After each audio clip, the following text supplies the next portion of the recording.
Okay, today we are playing a game on Numbani. We are in the Diamond SR range, and we will be playing Orisa the entire way through. We are also on the console today, so consider yourself forewarned. Our current team composition is Orisa, Roadhog, Hanzo, Reaper, Moira, and Anna. So, pretty boring, for the most part. I don't think Reaper is very good on Numbani, particularly for attacking Numbani, because, at least for the first checkpoint, it's really high ground control based, and Reaper isn't great at controlling the high ground. He can do some funky stuff with Shadow Step if he gets an opportunity to do so, but like, I'm not a huge fan of Reaper on Numbani, so I'm not stoked about that. But what can you do? Life is difficult this way sometimes, so let's just start the game.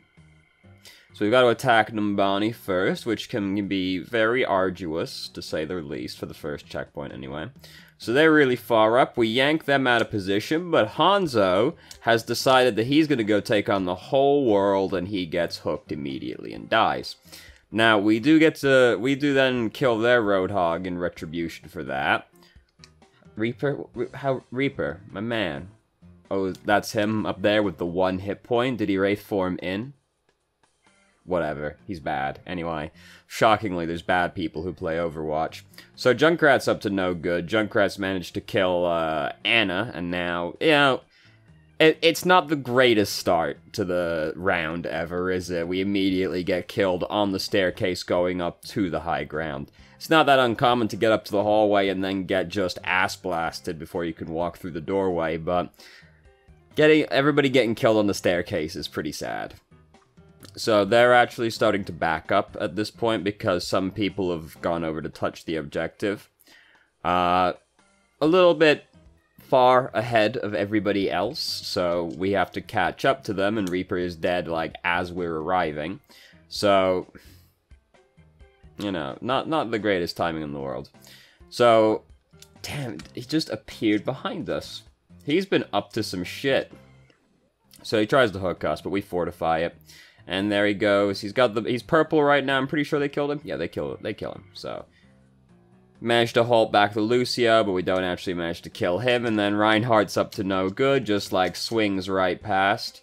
He actually managed to pin the Hanzo instead of us. Just barely, only because he's like a foot in front of us. Anyway. So then we jump off the high ground, and we actually, I can hear we immediately regretted doing that, because we could have just hung out on the high ground and then just sat down shooting at people. We did manage to fortify it, but it was still close enough to leave us with 7 hit points, at which point, well, you know, pretty easy to be finished off at that point, especially as Orisa. So we got 2 ticks at least, and we still have just over 2 minutes to capture the objective. We got a lot of ultimates. We're about to have 5 ultimates, because us and Reaper are really close to having our ultimates, so, you know, I'm okay with that. I'm okay with that. This is all, you know, very sad, very upsetting, because we just watched these 2 people get murdered in front of our face. Now we have to wait for them to get back before we can really expect to do anything. But Reaper's a busy man. He's got things to do. He doesn't have time to wait. He's got places to see and people to do. So he just runs straight in and ults. Now, the good thing is, even though he wasted his ultimate, they actually wasted 3 ultimates in response, because they used Nano Boost, the Rudy Tooty Whiz Bang Shooty, and Earth Shatter. So, even though Reaper shouldn't have done what he did, it worked out in the best for us anyway, because they drastically overreacted to what happened to them. Now, Roadhog's just wasted his ultimate all the fuck way over there by himself, because obviously he thought he was going to push the whole team off the cliff or something like that. It didn't work out, oddly enough. They actually just appear to have killed him. So, how shocking. Overwatch is a very tiring experience sometimes, isn't it? A lot of the time, actually. Overwatch is a very tiring experience. People go off and they do these things. You know, why are you doing that? Why you gotta do this? And they just, it's what they've got to do. They feel like they have to do it. So, Moira's orb has actually managed to kill both their healers. So, even though we're missing Roadhog, hey, they're missing both their supports. And then our team has actually just gone underneath them and captured the checkpoint before they reacted to it. So we didn't even have to do anything, really. Which is always the best feeling in Overwatch, when it goes well, but you didn't actually have to do anything. So we still have a bunch of ultimates, because we amazingly didn't need to use any of them to capture the objective, which is a very above average result. Usually the attacking team has to spend a fair few ultimates to capture the objective, not none. So everything's going great now. So, Numbani, Street Phase, all very uneventful for the first 75% of it, then you get to the end and the fight starts. So we put the bongo down right as Lucio used Sound Barrier, so that's very unfortunate timing. Now we've got Nano boosted, so it's time for some big damage. Reapers managed to kill D.Va over there. We're purple, but I mean, a lot of them are actually starting to be dead at this point. We got Junkrat back here. Could have yanked him further off the ground to elongate the CC effect, because we did just, like, chuck it at the ground, which is less good than if you do it off the ground, because then they have to actually fall to the ground before they regain movement again. Try and yank them off the ground when you're playing Orisa. Just elongates the CC by, like, 0.5 seconds or something. So, managed to yank back Lucio, but he's... Oh, no, he did die, Okay. He did die. He almost managed to scamper back to safety, but not quite. So, fairly optimistic use of Halt, but, we're pushing through here. They're backing up anyway, so we got time for it. And then, D.Va does that. I like how we use the Halt, and then just immediately we're like, whatever. they can deal with the baby D.Va. I'm gonna go off do other things. The Halt to take care of it. So their Reinhardt's up to some shit. And it didn't work out really well for him. But, fuck, Roadhog's all the way over there, huh? That was very surprising. Look, he's just over there. I don't even know when he got there. I guess he must have just walked in. So yeah, it didn't really work out that well for Reinhardt, but there was a Reaper there still, so, you know. Reaper's pretty good at killing Orisa. Nice, big, juicy head hitbox. Shotguns. It's not good for Orisa. So we've almost got all our ultimates again. Our Ana's changed to Bridget now, which is fine. I like Bridget. So, Reinhardt's a big glowing boy right now, but now he's just been clapped by Bridget and killed, so didn't have to worry too much about that. And then, Big Money Tire killed a lot of people. It didn't break the bongo, so, you know, it's like we're still there, really, when you think about it. So, and they're actually still going to win the fight without us, and they're going to capture the checkpoint. Hooray. So, we didn't really have to do that much, to be honest with you, but, you know, this kind of ties into one of the questions in the email we have later about Orisa, which is just like, with Orisa, I never really feel like I'm doing all that much, honestly, because Orisa's a very supportive hero, you know, like, Orisa doesn't really have very many, like, big money, hard carry moments, unless you just, you're in one of those situations where you can just, like, bore straight through 3 people's heads or something, you know?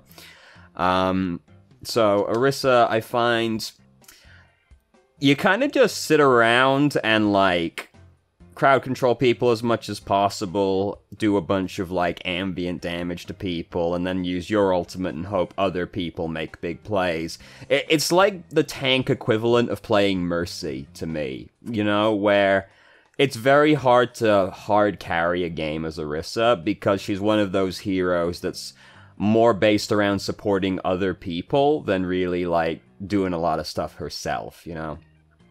If you're playing Reinhardt instead, then, like, hey, you're gonna Earth Shatter a bunch of people, go in, swing, kill people, right? Like, but Orisa doesn't have any kind of comparable experience to that.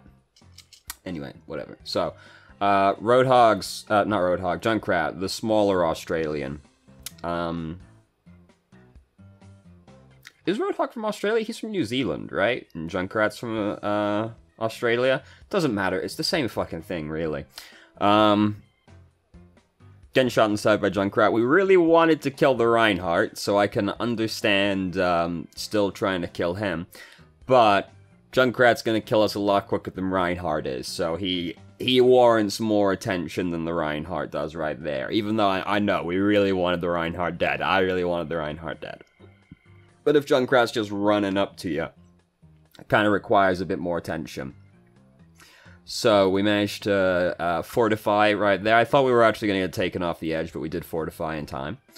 And he's very upset about that, no doubt. And now we're in a real pickle of a situation right now.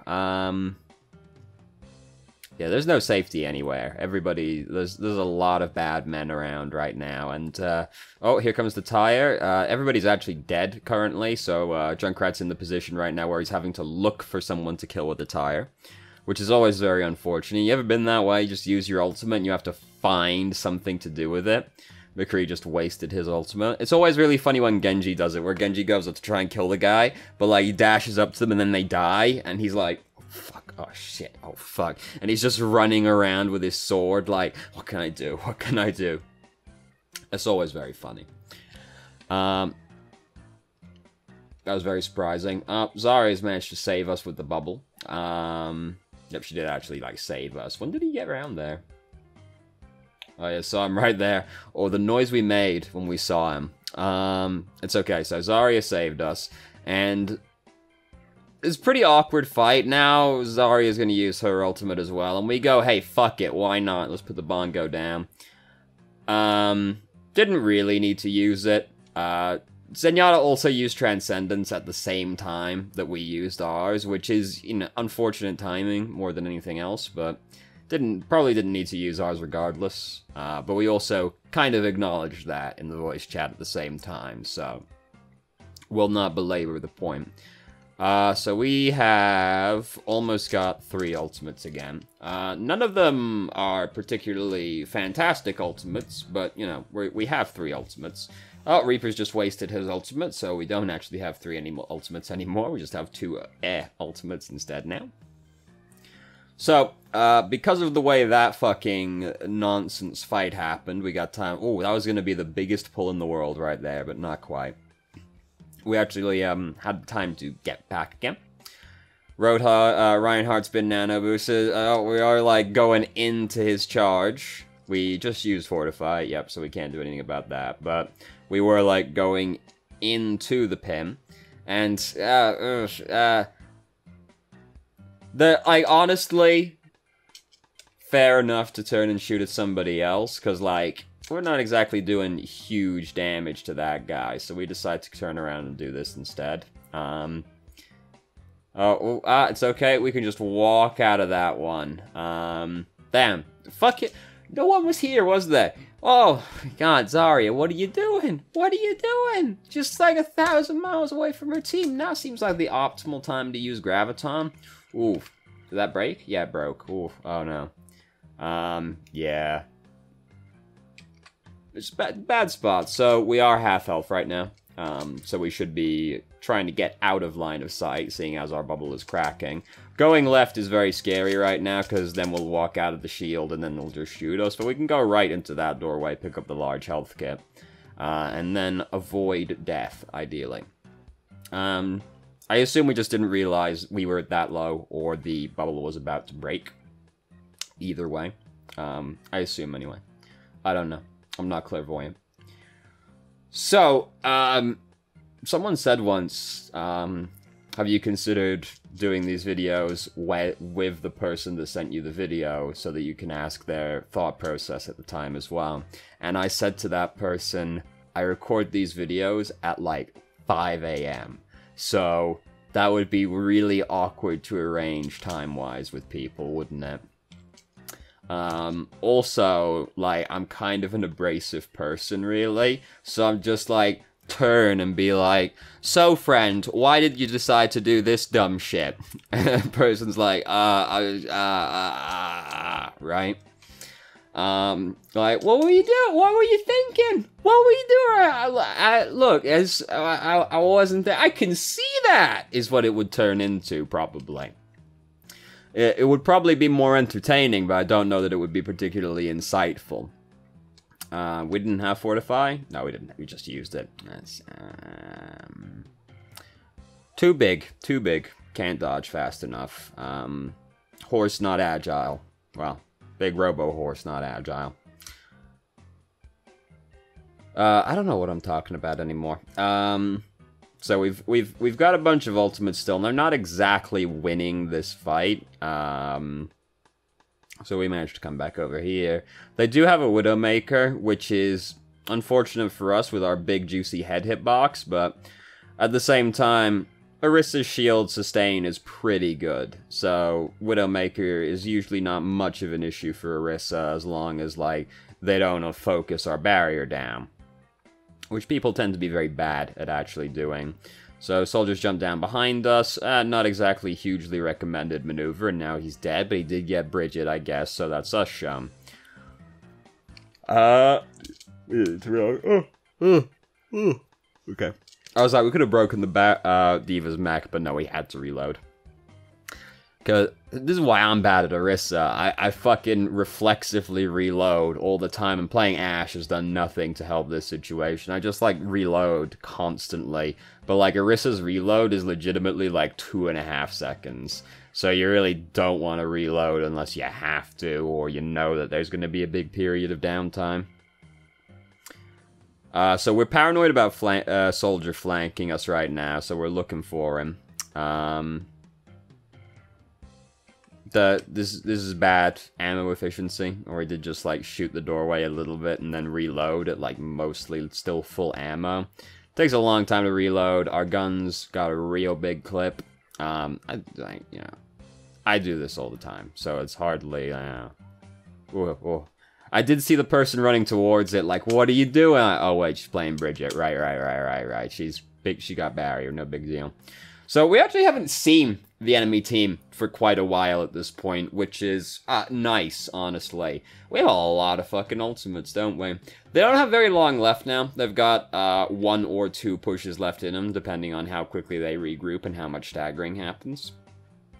So things are looking good for us, because the defending team, you never have to use all your ultimates to defend, really.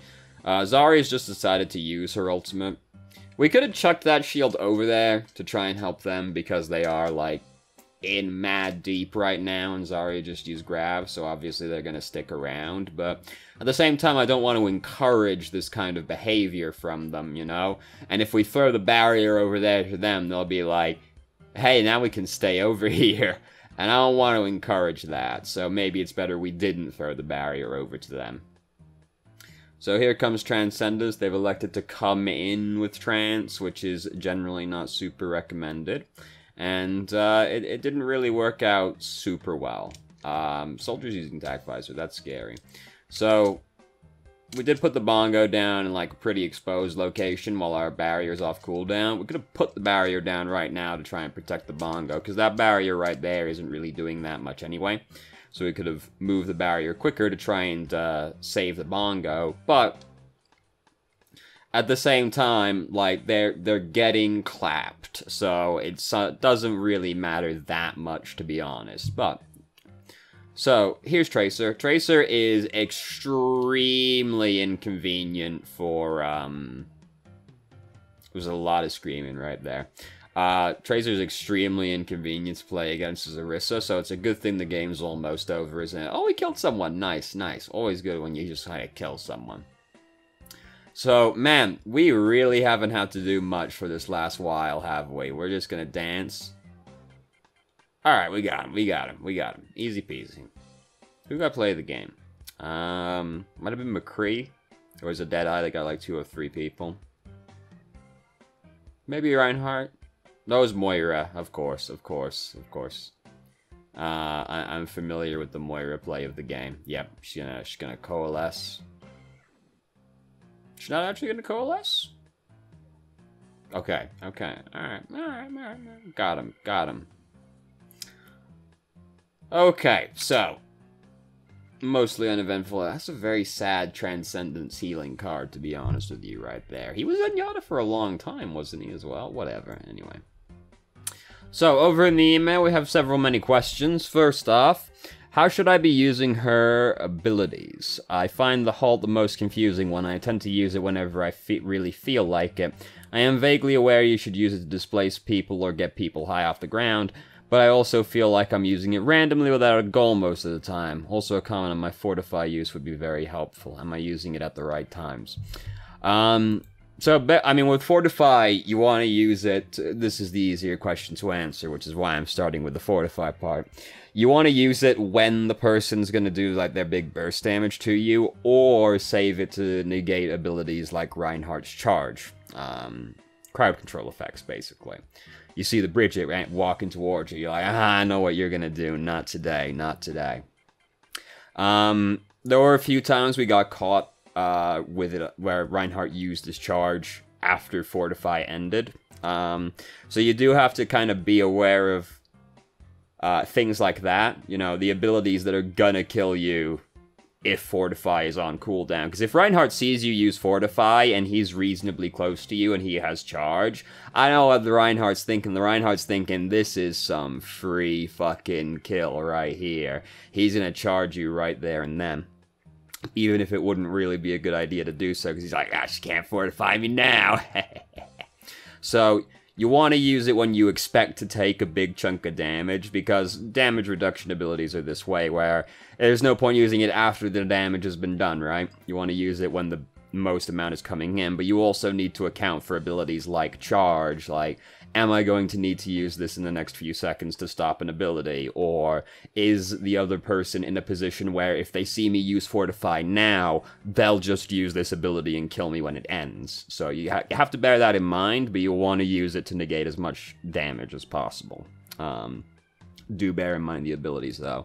So, Halt is, it's one of the more unintuitive abilities to use in the game, to be honest with you. So, the number one thing to do with it is use it to try and peel for people, because it can fuck people up to a surprising amount. It's even, like, pretty good at fucking up Dragon Blade, to be honest with you, because Genji's gonna do predictable things, right? You can see where he's gonna dash, because, I mean, he's gonna dash to the support, right? So, you can just use Fortify, he dashes, not Fortify, Halt, he dashes to the person and yank him off him, he has to drop down, he's slowed, and just the slightest displacement can really fuck up Dragon Blade, so you'll want to use it to peel, but it's also one of the better abilities for, like, setting up kills, or setting up, just big damage in general, because if you're playing with, like, a Reinhardt, which is a sort of unusual combo of tanks, to be fair, but this is one of the easiest examples.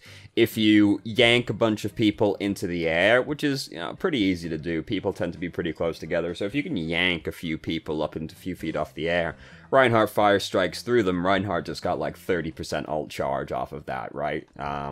Same with, like, if you got, like, a Junkrat, you got a Pharah, something like that, it kind of sets up the enemy team to take a lot of damage. You can use it to yank people out of position.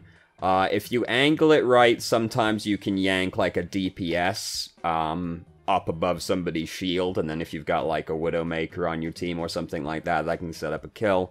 So it's kind of one of those abilities that benefits from coordinating with people to an extent, but you can just chuck this, like, it's a pretty slow ability, so people can see these things. Like, if the Reinhardt's there, he should see it going towards the people and be like, that's where my fire strike's going.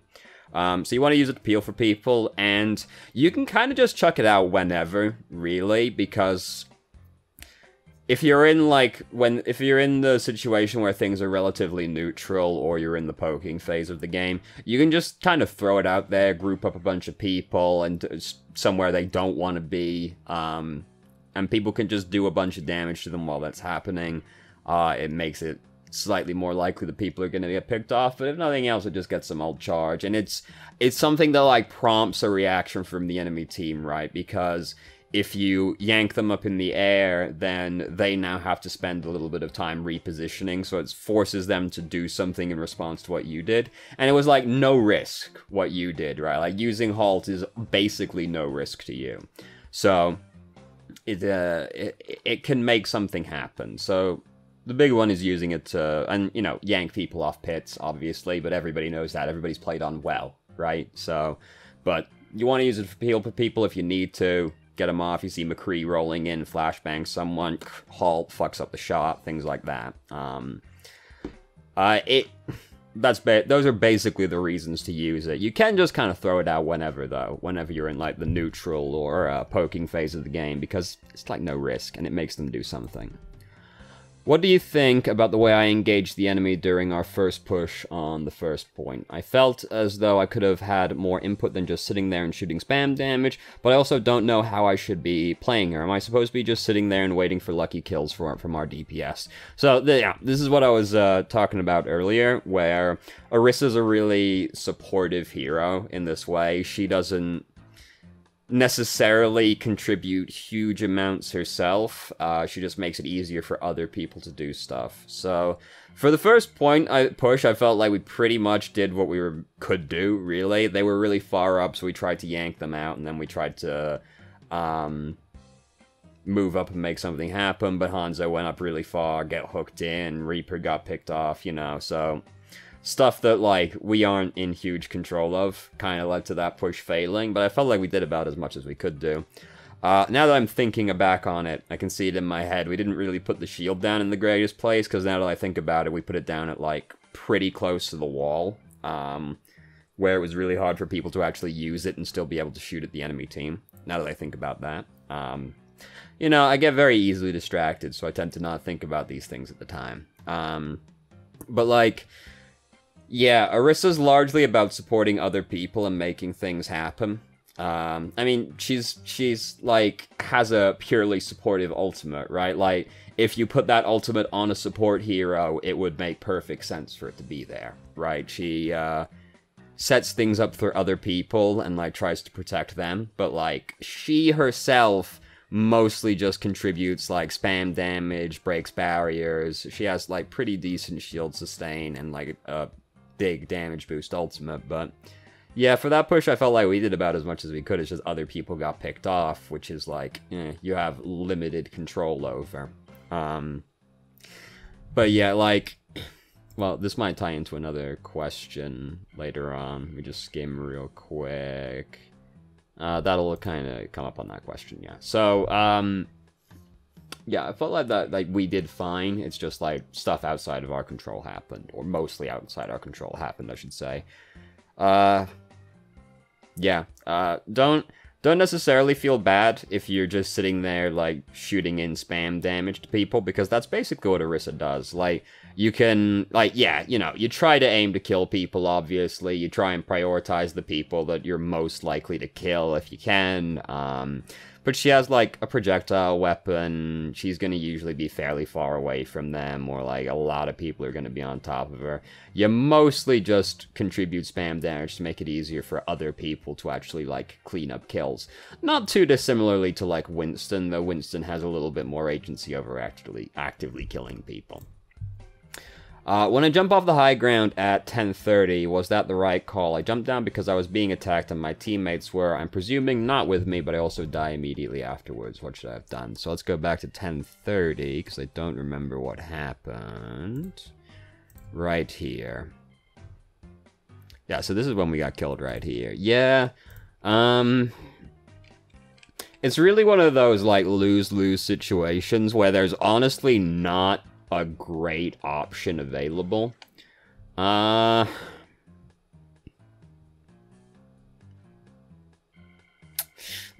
yeah, like, staying up there was gonna result in death, but, like, when Soldier, like, got up behind us, when did that happen? I guess he must have been below us, and he ran up behind us, because he definitely didn't, like, run past us or anything. Yeah, like, staying up there wasn't ever gonna work out really either.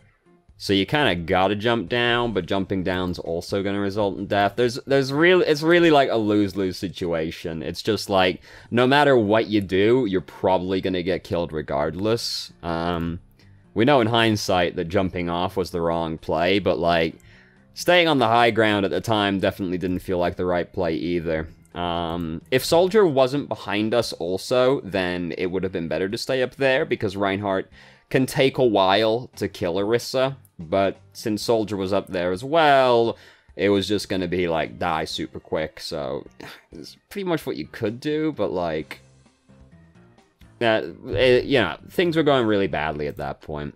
So I guess, you know, the other thing to say is, like, well, if there wasn't really anything we could do in that situation, what could we have done to just not be in that situation, right? So if we go further back, nah, like, coming up here is the most intuitive thing to do at the time, because we can see this is where the biggest collection of our teammates still are. It doesn't look like we're losing the fight. Then we come out, and things immediately start to look a lot worse than they were. So, like, coming up here is the intuitive thing to do, so it just ends up being, like, really bad. And sometimes you get fucked, you know? This is where it made most sense for us to come, but, like, there's an argument to be made that instead of coming over here, we could have been going over to this platform instead, but, like, we don't really have, like, a team comp that's going to sit over on this barrier behind an Orisa shield having a great time, usually. So, sometimes life is hard like that, you know. Later, we win, but I felt like I didn't support my team as a main tank well enough. What do you think? I felt like we basically did fine. You know, I've said it a couple times now. Orisa's largely just about supporting other people. So, like, yeah, there was aim better in there and all that, but, like, for the most part, I felt like we did just fine. Didn't necessarily use halt as well as we could have done. There was a few times where we just, like, yanked people,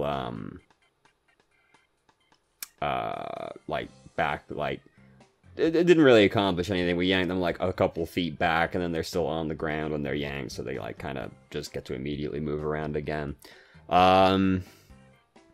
Shield wasn't positioned that great, like, a couple times, like, the very first push. There was a time, like, we missed putting it on the payload, which, you know, happens. But, like, for the most part, I felt like we basically did fine. Like, it's just, Orisa's this way. I don't really like playing Orisa because I always find it to be a very underwhelming experience, because even when I know I'm doing well, it still doesn't really feel like it. You know what I mean? Like, she's one of those heroes. Like, if I'm having a fantastic game as Mercy, it's still like, you know, it's not as good a feeling as when you have a fantastic game on, like, you know, like Zenyatta or Ana, right? Like, it just doesn't have the same kind of impact. Having a great game on Orisa does not have the same impact as having a great game on basically any other tank, so don't feel too bad about it. Orisa is largely just about, like, sitting back, contributing as much damage as possible, and, like, facilitating other people, basically. She's a very supportive tank. She doesn't make many plays happen herself.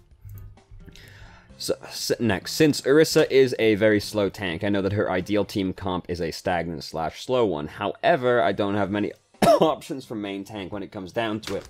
In a case, let's say we have a dive comp with a diva and I have to go main tank, who should I pick? Should I go with Winston despite my skills, or go with another off tank in hopes of just playing better? So, Winston is the best tank you can pick, just composition-wise, with a deep dive comp, and they've already picked diva. But if you don't know how to play Winston, then you're still, or you're just not, like, you can know how to play him, but you're not comfortable playing him, you know, you don't really like playing Winston, whatever. Because, you know, I know how to play heroes, but that doesn't necessarily mean I like playing them, or I'm that confident playing them still. So, like, if you're, like, Winston is the best one to pick, yes, composition-wise, but it's still more important to pick a hero that you're comfortable with, because player skill is greater than the hero pick itself. So, if we got, like, a dive comp, I'd probably pick Orisa, honestly, if I didn't think I could play Winston, because, like, if you got, like, Diva as the other tank, you know, Roadhog Diva is a really bad tank combo. Diva Zarya is okay, like, it's acceptable, but it's still not great. Reinhardt with a dive comp tends to just usually result in sadness for the Reinhardt. You're not really ever going to be blocking for many people, you're just going to spend most of your time, like, trying to run after people swinging at them.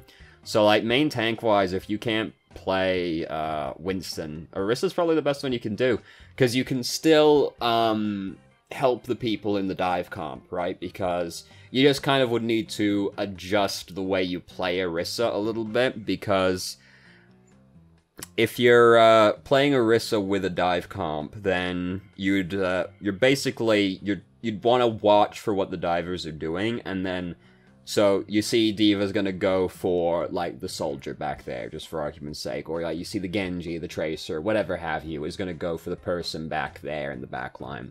So you'd want to save halt for when you see them going to try and make a play happen, and then when you see them going for it, you throw halt after the person they're trying to kill, and you yank them back, slow them down, make it easier for that person to kill them, right? Or if your whole team dives in, Orisa's really slow, she can't keep up, but her shield is a lot faster than she is. So you can throw it where the divers are going, and then they get to use it in the middle of the team fight instead. Like, you see the Tracer, Genji, and the Diva all go over there. Like, you see them all jump on the point. You can just throw the shield after them, and, like, yeah, you don't have it now, so you have to use, like, cover or fortify to protect yourself. But they then get to use the barrier to fight on the point or the high ground, wherever they've decided to go. So, you know, and Orisa's ranged still. So, like, you can still be contributing chip damage and poke damage and just, like, ambient damage to help the other people actually, like, finish the kills. And then the Bongo, like, it makes the most... That's, like, one of those ultimates where, like, the more damaging people you have on your team, the better the Bongo is. So, like, if you're playing Orisa with a dive comp, they aren't going to be upset to have the Bongo. So you'd need to, like, kind of adjust how you use your abilities, but Orisa, if you can't play Winston, Orisa's probably the best thing you can pick after that, honestly, main tank-wise, because Reinhardt with a dive comp, and Diva with the other off-tanks is just, like, really underwhelming. So, there you go. So, 6. Compared to when I play Diva, my death count is a lot higher with Orisa. How could I reduce it? What do you think of my endgame stats? Below. Let's bring that over here so we can look at them. So, we got 33 limbs, 16 objective kills. Objective time wasn't super high. 10 deaths is pretty high. So... It's always going to be easier to die as Orisa than it is as Diva, so... Because, like, ideally with Diva, you don't die a lot. You might lose your mech a fair few times, but ideally as Diva, you don't die, right? Because you get to call mech. So, your death as Orisa, or, like, a lot of other tanks, is usually going to be higher than Diva is, just because she gets to cheat death in this way, but, So, if you're getting killed as Orisa a lot, then what usually happens is basically going too far up. Because Orisa, if you're out of position as Orisa, you're out of position. You know, there's not a lot Orisa can do. She can try and halt them back. She can use Fortify to run away. But, like, if you're too far up, you're too far up. There are also just, like, heroes that are really good at bullying Orisa. And the more aggressive the enemy team is, the worse time you're going to have as Orisa, because she really doesn't like people diving on her. That's when she's at her weakest. So, like, if you feel like you're dying a lot, then it's probably either just, like, being too far up, maybe not even by that much, but, like, being too far up, because Orisa usually wants to be further back than a lot of people do. Because she's not as durable or as even as escapable as someone like Reinhardt is. Other than that, it'll be like using Fortify at the wrong time, and like you use Fortify, but then they come in and they use their abilities afterwards, or you use Fortify too late, and like you've already taken most of the damage, so they just finish you off, even though you have Fortify going. Those are the things that are, like, most likely to get you killed as Orisa. And I mean, I know that one of them was just me going, well, positioning, which is why you're, like, most likely to die as all heroes. But positioning as Orisa isn't as straightforward as positioning as someone like Reinhardt. because Orisa, she doesn't get to reposition very quickly, right? Because her shield is cooldown gated. She's not as maneuverable as someone like Reinhardt is, who can just move his shield whenever. The trade-off is she gets to refresh her shield more quickly than Reinhardt does, because Reinhardt actually has to actually regenerate a fair amount of hit points, whereas Orisa, time goes by, she has a full health shield again now, right? So her sustain on the shield is quite good, but she doesn't get to move it as freely as Reinhardt does. So, particularly when you're attacking as Orisa, this is when it's the easiest to fuck up and die, positioning-wise. You kind of have to leapfrog your way forward as Orisa, because shield's cooldown gated. She has to chuck it and then reposition. So you have to play very patiently when you're attacking as Orisa, where you have, like, you'll chuck your shield forward, and then you'll move up and reposition with the shield. Then you'll have to wait for the shield cooldown again, chuck it forward, advance forward. You leapfrog forward rather than, like, marching straight in, as most other tanks would do. So, that's what I got to say about that one, basically.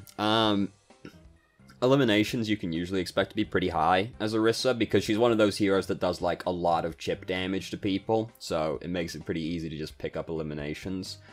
I guess the objective time isn't that low. Like, especially for a payload map. You could argue, like, Orisa's really good at attacking on a payload map, so you could argue the other way. Like, ideally as Orisa, especially on, like, a map like Limbani, you don't have to stand up on the balcony, the staircase balcony up. Hopefully you don't have to go stand on that, because Orisa doesn't really want to stand in that kind of position, because that's where you're most likely to have people just run up and overwhelm you, right? Orisa prefers to sit back, like, on the opposite side balcony, where, like, your soldiers and your ashes hang out, and then you can just, like, sit there and, like, pocket that person, basically, barrier them, and then it just makes it really hard for that person to die. But if, like, you're the main tank on the team, you don't always get that luxury, right? So, even if you are the main tank, it can be better to stay on that balcony anyway, as long as you have a DPS that can benefit from being over there, like, basically a long-range hitscan hero. Because, like, you can stay up there with them, barrier for them, and try and protect them from any divers they have, and then you can always jump down onto the objective to contest it when you have to, right? And then ideally, it's too hostile for them to even really get on the objective and fight like that, so you can do that kind of thing. She's one of those heroes where, like, she'd really rather not have to fight on the point if at all possible, because, like, Orisa's at her weakest when people are getting up in her grill. So if you can just kind of hang back on the side and, like, throw damage into people, put your bongo down, like, on... And, like, this is the other thing as well, you need to put the bongo down somewhere safe, right? So she'd prefer to be further away from the fight, use her cooldowns, put the bongo down, and then, like, go into the fight if she has to. So ideally, you can kind of let the other tank do a little bit of the tanking, and then you follow in after that, so you can benefit from Orisa's range, and then, alright, I guess I'll come be a tank now, you know. For the most part, though, like, yeah, 10 deaths is pretty high, but, like, it's very easy to die as Orisa, anyway. I'm prepared to wager that Orisa is probably the tank I die the most on as well. But I'm also a very aggressive player, you know, so that's probably my fault more than anything else, but it's very easy to die as Orisa. She's very soft, and, like, being out of position as Orisa is very punishing. And then, last question, when I play Lucio, is it bad I only use Sound Barrier defensively, like against a Dragonblade? I'm super paranoid about not having it when I need it, so I save it until something happens.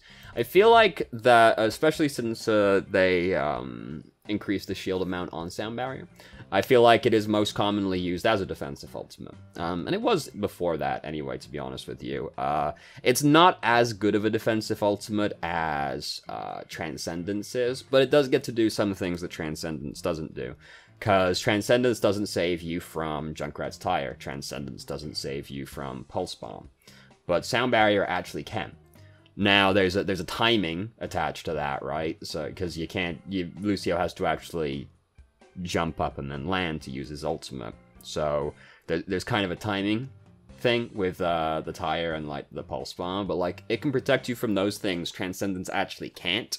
So like if their team revolves around the graviton pulse bomb combo, then Lucio's sound barrier is actually a better defensive ultimate than Transcendence is in that situation, because Transcendence can't save you from graviton pulse bomb. Lucio's ult can.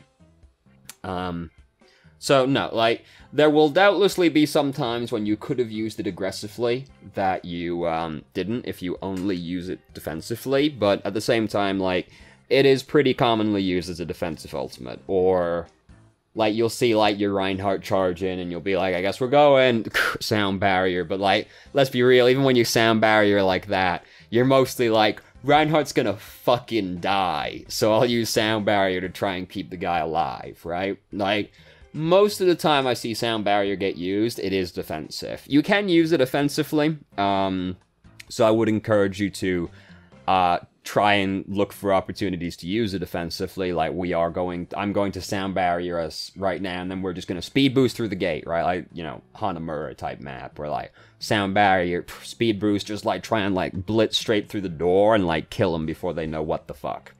Because it is one of those ultimates where like, I always talk about like the feeling that this ultimate gives you, right? Where like, no matter whenever Lucio uses sound barrier, it kind of gets this response from people where you go like, oh, okay, I guess we're going, you know? So like, even like if you were losing the fight, right? Like, it can kind of give you a second wind partway through, where like, you're like, we're losing this fight, and then Lucio uses his ult, and you're like, oh, I guess we're going further in, you know? So you can, if your team is like having trouble getting through somewhere, like getting through a choke point or something like that, sound barrier can be useful for like basically getting your team to do something. Because when you use sound barrier and then use speed boost, they're going to be like, well, I guess we're going now, right? So you can kind of get people to do stuff with it. But no, I don't feel bad about mostly using it as a defensive ultimate.